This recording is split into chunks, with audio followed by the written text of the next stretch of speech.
안녕하세요. 오늘 저희가 함께 살펴볼 주제는요. 최근 라스베거스에서 열린 델 테크놀로지스 월드 DTW 2025입니다. 네, 안녕하세요.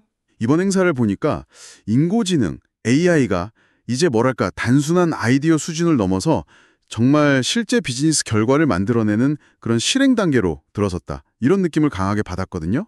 네, 맞습니다. 그게 이번 DTW의 핵심이었죠. 마치 전기가 처음 발명됐을 때처럼 AI가 산업 전반을 어떻게 바꾸고 있는지, 그리고 여기서 델은 어떤 큰 그림을 그리고 있는 건지 오늘 좀 깊이 들여다보겠습니다. 저희가 모은 자료들 바탕으로 해서요.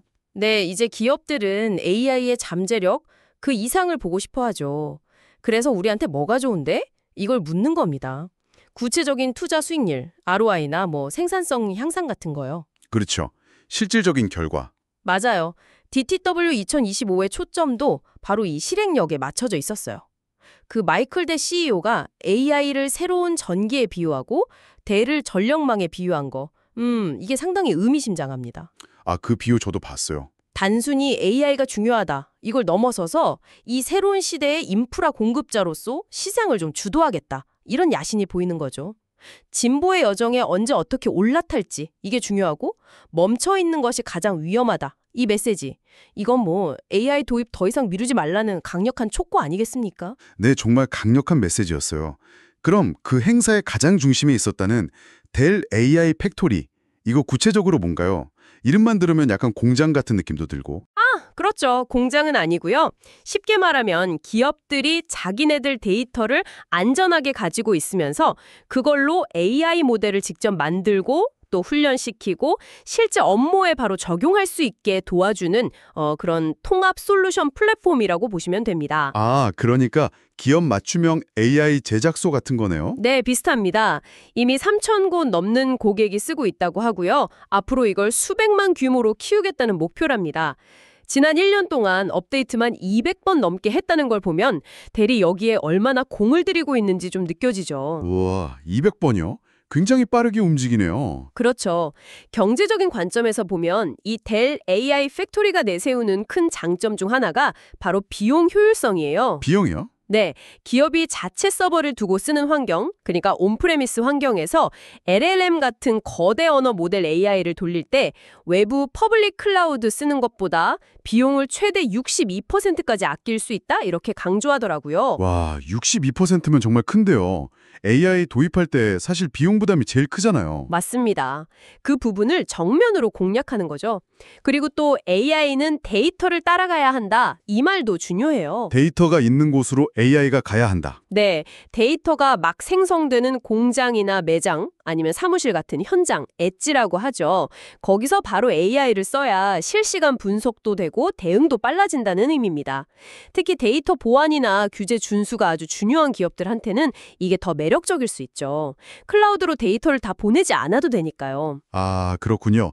기술적인 부분이나 다른 기업들과의 협력은 어땠나요?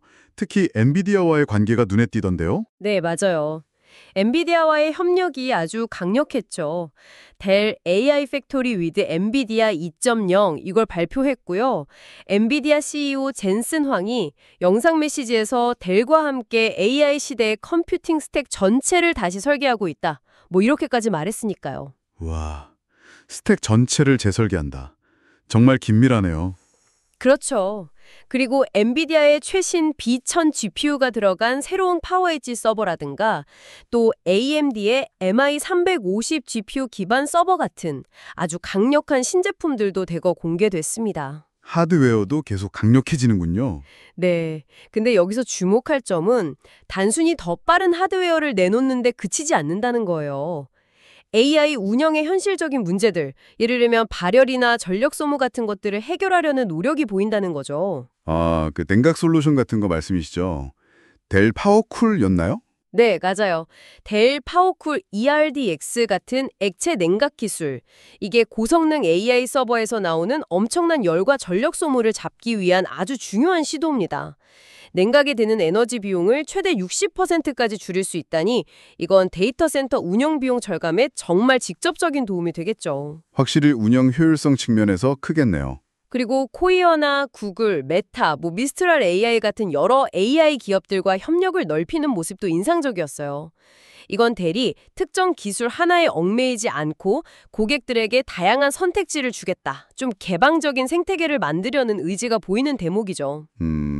특정 회사 기술에 종속되는 걸 꺼리는 기업들에게는 좋은 소식이겠네요. 그렇죠. 선택의 폭이 넓어지는 거니까요.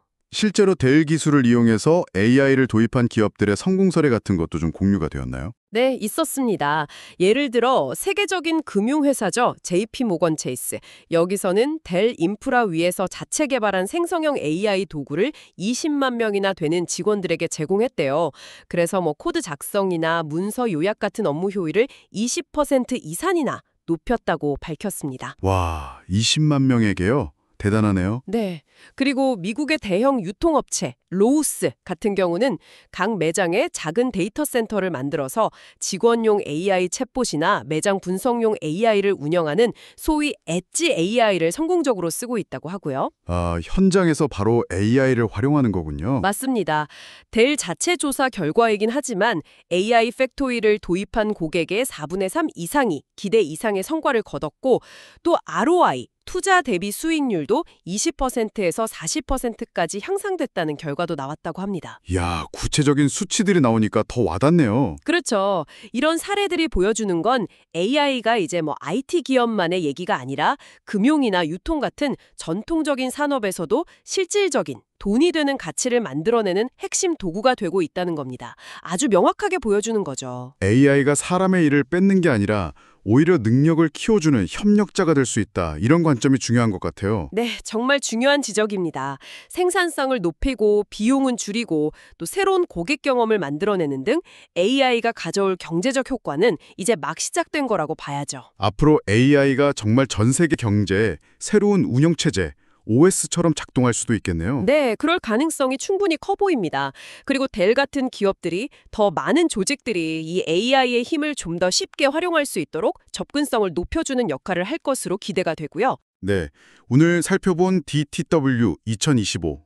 확실히 AI가 이제 아이디어 구상 단계를 지나서 실제 비즈니스 성과를 내기 위한 실행의 시대로 접어들었다는 걸 분명히 보여준 것 같습니다. 뭐랄까 이제 더 이상 망설일 시간이 없다는 그런 느낌이네요. 그렇습니다. 아까 그 말, 멈춰 있는 것이 가장 큰 위험이다라는 말이 계속 좀 귓가에 맴도는 것 같아요.